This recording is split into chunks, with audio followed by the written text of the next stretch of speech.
Hello and welcome to our channel. आज इस video में हम डाला मॉडल क्वेश्चन पेपर 2026 के पेपर नंबर 3 सोशल साइंस का सेक्शन ए समझने के लिए जा रहे हैं। As you all know, section A हमारा 24 मार्क्स का रहता है, जो बहुत इंपॉर्टेंट मार्क्स आपके कह सकते हैं। ऑब्जेक्टिव्स सबसे पहले आपको क्या लिखने को मिलेंगे? Base the following. फर्स्ट, बांधनी। आपको पता है बांधनी एक टाइप ऑफ साड़ी होती है जो फेमस है राजस्थान और गुजरात, और गुजरात के अंदर यहाँ पे शहर है जिसका नाम है जामनगर। तो फर्स्ट का आंसर क्या हो जाएगा? D. Sahasralinga lake, as you all know, Sahasralinga lake जो है वो लोकेटेड है पाटन के अंदर, तो इसका आंसर हो जाएगा सी। नेचर्स क्लीनर, नेचर्स क्लीनर यानी कि एक बर्ड है जो क्लीन करने का काम करता है, यानी कि जो जीव जंतु या पशु जो मर जाते हैं तो उनको सफाई या तो उनको खाने का काम जो करता है उसको बोलते हैं वल्चर। एक बर्ड है वो, ठीक है। Pollution free energy resource, pollution free energy resource एक ही देखने को मिल रहा है, natural gas. And highest iron product producing state of India, highest iron producing state हो जाएगा हमारा कर्नाटक, तो इसका आंसर हो जाएगा F. Okay, match the following के बाद next, true and false. True false बहुत इंपॉर्टेंट, आपको पता है जहाँ पे एक वर्ड भी अगर गलत है तो वो हमारा आंसर रॉन्ग हो सकता है। तो the carving of the Modera temple is done into the Iranian school of the art। तो हाँ, ये सेंटेंस क्या हो जाएगा? ट्रू हो जाएगा। क्यों ट्रू हो जाएगा? क्योंकि उस टाइम पे ईरानी स्कूल ऑफ आर्ट जो है उसके हिसाब से ही उसका कार्विंग किया गया था, मतलब मंदिर बनाया गया था। Literature based on the deep philosophical thinking is known as the Aryan caste. तो हाँ, आर्यन कास्ट यानी कि उन्होंने जो भी अपना जीवन जिया था उन उस लिटरेचरों के अंदर उन्होंने अपनी डीप फिलोसॉफी के बारे में बात की है, तो ये सेंटेंस भी क्या हो जाएगा हमारा? True. 8 number is it is a mandatory for the driver to have the license according to the type of the vehicle to be driven। या जो भी आप व्हीकल चला रहे हो उसके हिसाब से आपका ड्राइविंग लाइसेंस होना बहुत जरूरी है। फॉर एग्जांपल, आप 4 व्हीलर चला रहे हो और आपके पास 4 व्हीलर का नहीं 2 व्हीलर का लाइसेंस है तो वो अलाउड नहीं है, इट इज क्राइम। तो यहाँ पे टाइप ऑफ व्हीकल के हिसाब से आपके पास लाइसेंस होना चाहिए, तो ये सेंटेंस भी क्या हो जाएगा? ट्रू हो जाएगा। And in 1975 was the celebrated as a woman empowerment year। नहीं, ये सेंटेंस क्या हो जाएगा? फॉल्स। क्यों फॉल्स हो जाएगा? क्योंकि ये ईयर गलत है। 1975 नहीं आता है, 2002 के अंदर वुमेन एम्पावरमेंट ईयर सेलिब्रेट किया गया था। Minority is such as a group of the people. यहाँ पे ये कहा गया है कि माइनॉरिटी मतलब एक ऐसे प्रकार का ग्रुप लोगों का which is not in a majority with, वो मेजोरिटी में नहीं है, ऑन विच रिगार्ड, उनका religion, language, with in a certain region और रीजन्स। तो या जो लोगों की जनसंख्या कम है, किस तरह से कम है, उनकी भाषा बोलने वाले लोग कम है, उस उन लोगों का जो प्लेस रीजन कम है, उन लोगों का जो भाषा और उन चीज़ों के रिलेटेड अगर वो लोग कम है तो उसको माइनॉरिटी कहा जाता है। तो ये सेंटेंस भी क्या हो जाएगा? ट्रू हो जाएगा। यहाँ पे सिर्फ और सिर्फ एक ही फॉल्स है, वो है 9 नंबर। ट्रू फॉल्स को समझने के बाद नेक्स्ट हम समझते हैं फिल इन द ब्लैंक्स। चलो, fill up number 1 is the dash national history society establish in 1883 is the oldest one of its kind. तो हाँ, इसके अंदर आपको ये ईयर याद रखना है, क्योंकि जहाँ पे भी आपको नेशनल हिस्ट्री सोसाइटी आए ना तो वहाँ पे किसको याद करना है? बॉम्बे को याद करना है। 1883 के अंदर national history establish society establish हुई थी बॉम्बे के अंदर। The national museum is in dash. यहाँ पे देखो, म्यूजियम के अंदर जो कंफ्यूज करने वाले म्यूजियम है वो दो है।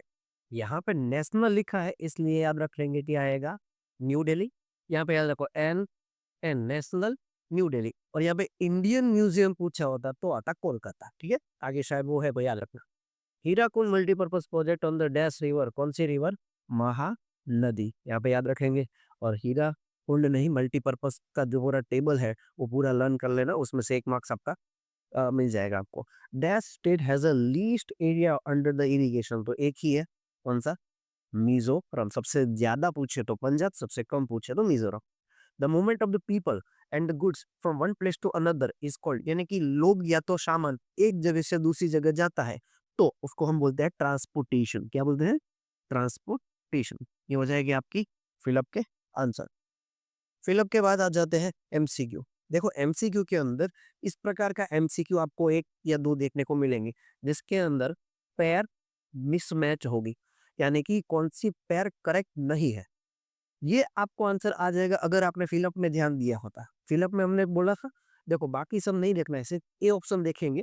इंडियन म्यूज़ियम मैंने आगे बोला था, नेशनल म्यूज़ियम पूछे तो न्यू दिल्ली, एन यहाँ पे इंडियन म्यूज़ियम है, तो ये न्यू दिल्ली ये गलत है। यहाँ पे क्या आना चाहिए था? कोलकाता।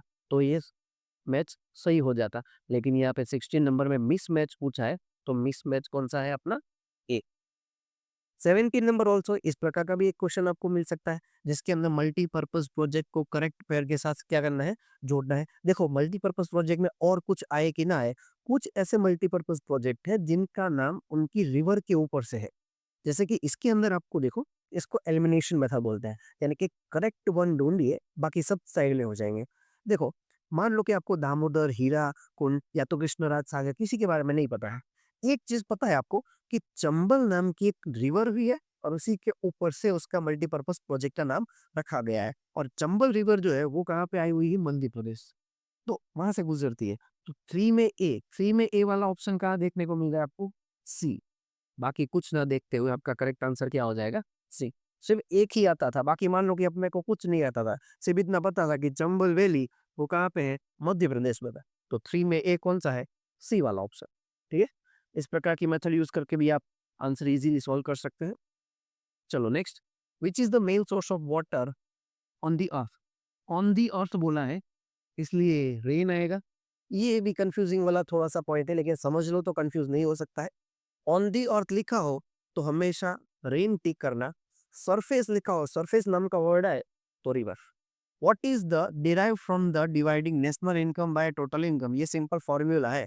टोटल इनकम को टोटल पॉपुलेशन को डिवाइड करते हैं तो जो मिलता है उसको बोलते हैं पर कैपिटा इनकम।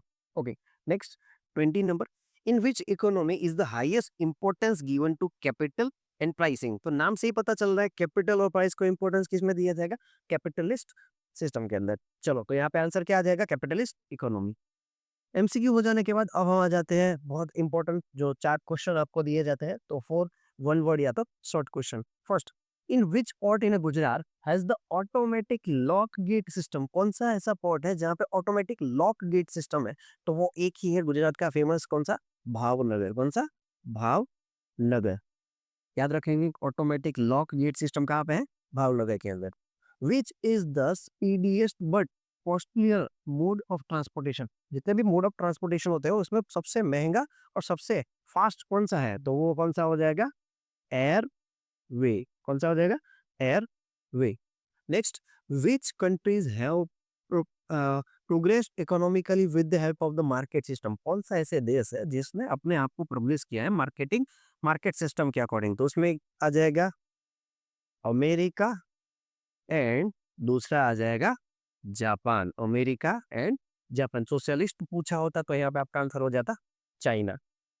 यहाँ पे देखिए next, in which economic system are the markets not the completely economy? यहाँ पे ये गाला के अंदर सेम क्वेश्चन दिया है, लेकिन ये क्वेश्चन थोड़ा सा गलत है। इसका फ्रेमिंग थोड़ा ऐसा होना चाहिए अकॉर्डिंग टू मी कि मार्केट्स नॉट, ये हट जाएगा, नॉट कंप्लीटली, यहाँ पे आ जाएगा फ्री।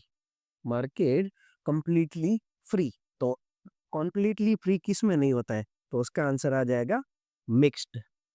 Mixed economic system. और ये सेम सेंटेंस हमारे टेक्स्ट बुक में भी मिक्स्ड इकोनॉमिक सिस्टम जो है उसके जो पैराग्राफ के अंदर आपको देखने को मिलेंगे। तो यहाँ पे हमारा पेपर सॉल्यूशन 3 जो है सोशल साइंस का सेक्शन ए मॉडल क्वेश्चन पेपर 3 क्या होता है? कंप्लीट होता है। आई होप हमारे वीडियोस आपको बहुत हेल्पफुल हो रहे होंगे, और इस तरह के आगे के वीडियोस हमारी चैनल पे आइए, और हमारा एक प्लेलिस्ट होगा, उस प्लेलिस्ट को आप फॉलो करते रहिएगा।